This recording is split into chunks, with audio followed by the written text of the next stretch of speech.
நிறைய நோய் வந்துருச்சு செல்லு வந்த பிறகு. நான் சொன்னா உங்களுக்கு புரியும். பஸ்ல 50 பேர் போனாக்கா ஒருத்தருக்கு தான் போன் வரும், பாக்கி 49 பேரும் பாக்கெட்ல கையை விட்டு பாக்குறான். நமக்கு நல்லா தெரியும் நம்ம ரிங்டோன் இல்லைன்னாலும் வியாதி ஆயிடுச்சு. அந்த வியாதிக்கு பேர் என்ன தெரியுங்களா? ரிங்கோ போலியோ அப்படின்னு பேரு.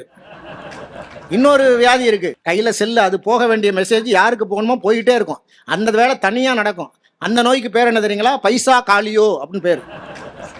பல நோய் இன்னைக்கு செல்லு வந்த பிறகு நம்ம மறந்துட்டோம். வாழ்க்கை, யதார்த்த வாழ்க்கையை மறந்துட்டு பரபரப்பா போயிட்டு இருக்க இந்த காலகட்டத்தில் இதையெல்லாம் தாண்டி ஜெயிக்கிற வாழ்க்கை இருக்கு பார்த்தீங்களா?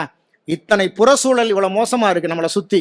30 வருஷத்துக்கு முன்னால இல்லாத, எனக்கு தெரிஞ்சு நான் சொல்லுவேன், என் மனைவிட்டே சொல்லுவேன், இங்க பாரு, நான் படிச்சது பெரிய விஷயம் இல்லை, நீ படிச்சது பெரிய விஷயம் இல்லை. நம்ம பிள்ளைகள், நான் படிச்ச காலத்துல என் வீட்டுல டிவி இல்லை, என் கையில செல் இல்லை.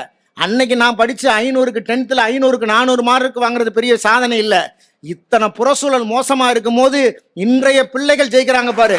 அதுவும் 500க்கு 500 எல்லாம் வாங்குறாங்க, இன்னைக்கு ஜெயிக்கிறாங்க பாரு. இதுதான் உண்மையான வெற்றி.